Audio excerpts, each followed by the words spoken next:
Kompas Petang kembali, Saudara Presiden Joko Widodo menandatangani Peraturan Presiden Nomor 75 Tahun 2024 tentang percepatan pembangunan Ibu Kota Nusantara.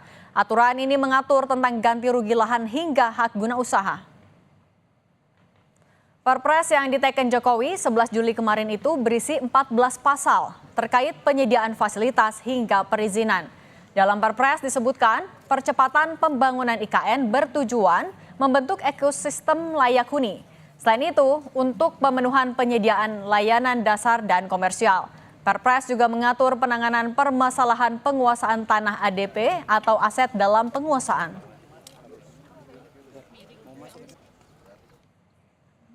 Dalam pasal 8 ayat 2 disebutkan, penguasaan tanah ADP oleh masyarakat mencakup penguasaan dan pemanfaatan tanah yang berasal dari pelepasan kawasan hutan secara fisik dilakukan paling singkat dalam jangka waktu 10 tahun secara terus-menerus. Dan penguasaan maupun pemanfaatan tanah yang berasal dari pelepasan kawasan hutan secara fisik dilakukan dengan iktikat baik. Iktikat baik ini dibuktikan dengan adanya historis penguasaan dan pemanfaatannya sesuai dengan ketentuan peraturan perundang-undangan mengenai pertanahan.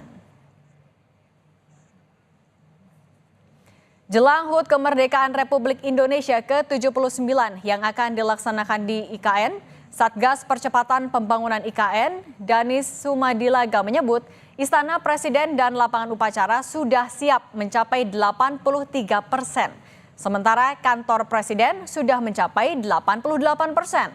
Akhir Juli nanti, persiapan 17 Agustus diperkirakan akan rampung.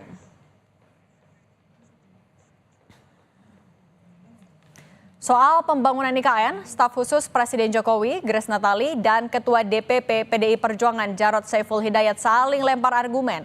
Jarod menyindir IKN sebagai proyek dan kebijakan tergesa-gesa.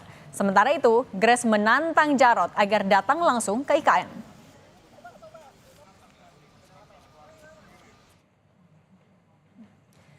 Ketua DPP PDI Perjuangan, Jarod Saiful Hidayat, menilai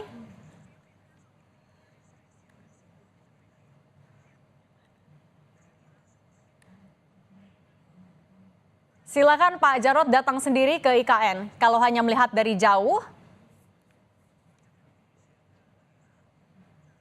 sangat mungkin tidak akurat, bahaya, banyak info menyesatkan, hati-hati, bisa kepleset, ujar Grace Natali, staf khusus Presiden Jokowi.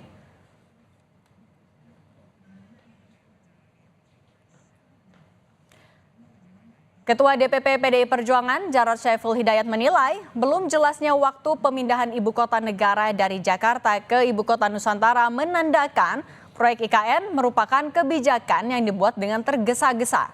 Jarod mengatakan belum siapnya beragam kebutuhan dasar di IKN seperti air dan listrik merupakan akibat dari proyek yang dipaksakan.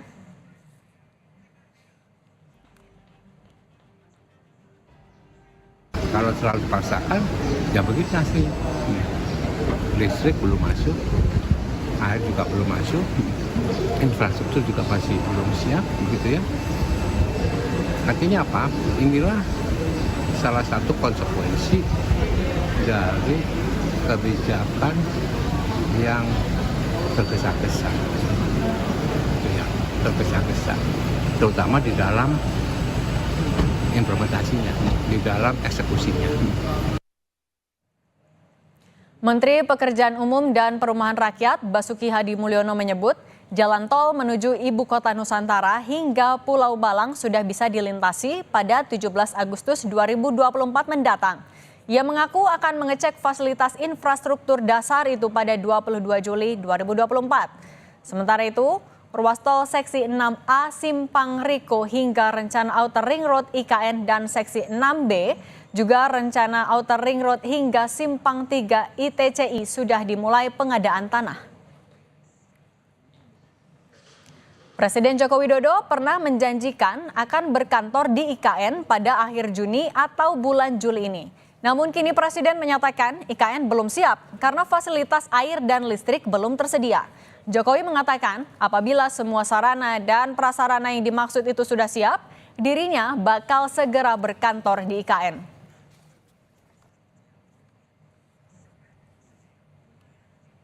Sebenarnya kemana arah kritik PDIP soal IKN dan bagaimana Istana menjawab kritik itu sambil mengebut pembangunan IKN?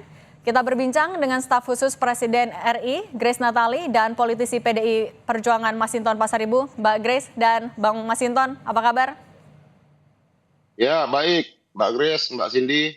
Oke, Bang Masinton, sebenarnya apa yang jadi catatan PDIP sampai bilang IKN ini adalah proyek terburu-buru? Ya, yang disampaikan Pak Jarod itu kan mengulangi dari pernyataan Pak Presiden ya, yang menyatakan akan berkantor bulan Juli ya di IKN. Nah, Menteri PUPR-nya bulan Juni 2024. Tapi kan kemudian ketika ditanyakan wartawan, Presiden kan jawab, infrastrukturnya belum, sudah siap belum, listriknya sudah belum, airnya sudah belum. Ntar ke sana kalau sudah selesai semua, kan begitu. Nah tentu membangun ibu kota itu kan itu adalah simbol dari sebuah kedaulatan negara, kemandirian negara, artinya dalam arti kemampuan negara. Nah jadi ya dimanapun, di negara manapun, negara yang membangun ibu kotanya, kalau kita lihat umpama negara tetangga kita, ketika kota pemerintahan dipindah dari Kuala Lumpur ke Putrajaya, itu mereka menyesuaikan dengan alokasi anggaran negara tersebut. Karena itu adalah simbol kemandirian dan kemampuan sebuah bangsa. Tidak ngemis-ngemis investor apa segala macam. Begitupun di Tanzania, saya waktu itu ke Tanzania, pembangunan ibu kotanya itu berlangsung hingga 40 tahun. Sejak zaman Julius Nyerere sampai kemudian sekarang. Itu pun pemindahannya bertahap tuh. Kantor itu parlemennya dulu, baru kemudian diikuti presiden. Kemudian sampai sekarang aja kantor kedutaan besar Indonesia di Tanzania itu masih di kota lamanya, di Dar es Salaam namanya. Nah artinya apa? Bahwa pembangunan itu dia tidak bisa langsung seperti menciptakan sulap simsalabim dalam waktu cepat dia akan bisa selesai. Nah tentu kita lihat semuanya ya, target-target itu kan meleset, bahkan sampai ngantor di sana pun meleset. Nah artinya apa? Bahwa Presiden menyampaikan target sekian, nah kemudian kan direvisi sendiri oleh Presiden seperti itu. Nah artinya apa? Yang disampaikan oleh Pak Jarod adalah agar tidak perlu tergesa-gesa, tidak harus ambisius menyampaikan kepada publik, kerjakan saja, jalankan saja sebagai. Bang Masinton artinya nggak yakin Agustus sudah bisa berkantor Pak Jokowinya di sana? Ini kita kan mau bangun ibu kota, bukan membangun istana presiden saja atau istana negara. Dan kita bicarakan kan ibu kotanya. Kalau mungkin kantor pemerintahan hanya kantor presiden, ya monggo. Ceritakanlah kita sedang membangun kantor presiden, tahapannya sekian. Tapi dalam konteks ibu kotanya, ibu kota negara, ya itu kan juga perlu dijelaskan berapa persen sih baru yang bisa terrealisasi, kan begitu. Oke, baik. Saya mau ke Mbak Grace. Nah, Mbak Grace, kalau melihat targetnya kan meleset, awalnya Juni sampai Juli, tapi ternyata molor. Anda melihatnya apa yang tidak tepat sebenarnya dari kritik PDIP atau apa yang terjadi? Ya, terima kasih Mbak Cindy, juga abang saya, Bang Masinton. Update terbaru, ini semuanya masih on schedule. Jadi seperti tadi yang Bang Masinton bilang, mencontohkan dengan pembangunan ibu kota negara di negara-negara lainnya, tidak ada yang tergesa-gesa juga dalam pembangunan IKN. Bahwa ini merupakan satu rangkaian panjang yang diperkirakan nanti paling terakhirnya akan selesai itu di 2045. Jadi ini rangkaian yang panjang. 2022 sampai 2024 itu hanyalah pemindahan tahap awal yang antara lain di situ terkait dengan air minum, kelistrikan, sarana utama seperti istana kepresidenan, sejumlah kantor kementerian itu termasuk dalam salah satu tahapan awal. Nah, untuk keperluan Presiden berkantor pada bulan Juli ini sejauh ini masih on the track. Tapi tentunya yang akan memastikan betul-betul punya final say apakah akan mulai masuk di bulan Juli atau apakah akan menunggu itu kan Pak Presiden, karena kan beliau yang akan melihat sudah nyaman belum. Tetapi untuk kesiapan air minum, listrik itu sudah akan siap di bulan Juli ini. Untuk keperluan 17 Agustus juga sudah aman, Mbak Cindy dan juga Mas Masinton. Dipastikan yang namanya listrik aman, air termasuk juga komunikasi sudah aman. Jadi pembangunan dari IKN semuanya masih on the track, tidak tergesa-gesa. Seperti yang tadi dikatakan bahwa pembangunan ibu kota negara itu ya harus semuanya yang terbaik dan bersifat jangka panjang, dan itu yang memang sedang dikerjakan oleh tim OIKN begitu. Jadi jangan khawatir, malah kalau nanti udah sampai ke IKN mungkin bisa melihat bahwa semuanya sudah tetap on the track sesuai dengan target-target yang ditetapkan. Oke, Bang Masinton, tadi kalau Mbak Grace bilang masih on the track, kok semuanya masih on schedule. Kalau Anda melihatnya apa yang masih bisa dilakukan atau dievaluasi agar ini kan proyeknya sudah berjalan, anggaran sudah keluar, apa yang harus dilakukan oleh pemerintah?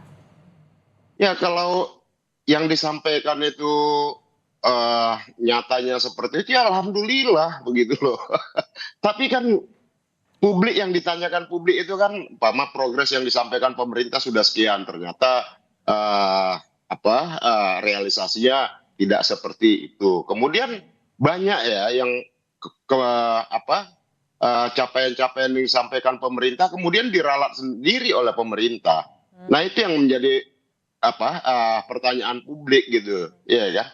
Nah kemudian kalau kita lihat mengejar target untuk perayaan 17 Agustus yang saya khawatir malah jadi perayaan kemerdekaan itu kehilangan makna kemeriahannya. Kita memaksakan sesuatu di tempat yang memang sama sekali tidak siap, maka maknanya itu yang diselenggarakan oleh negara ya, itu malah jadi lebih meriah acara 17-an yang diinisiasi oleh masyarakat di desa-desa, di gang-gang begitu ya. Karena apa? Karena ada seperti upaya ini nih 17-an harus kita adakan di IKN seperti itu. Yang menurut saya semuanya jadi terlihat terkesan ya mobilisasi itu buru-buru hanya untuk sekedar menyelenggarakan acara 17-an yang sesungguhnya ya makna sesungguhnya dalam kemeriahan 17-an Agustus itu menurut saya tidak perlu harus diselenggarakan di tempat yang memang belum siap. Kita adakan di Jakarta, makna kemeriahan, makna kemerdekaan itu bisa dirasakan. Oke, Mbak Grace, kalau Anda melihatnya 17 Agustus sebenarnya kan masih bisa juga dilakukan di Jakarta, tidak perlu di IKN. Anda melihatnya memang ada urgensikah harus dilakukan di IKN tahun ini?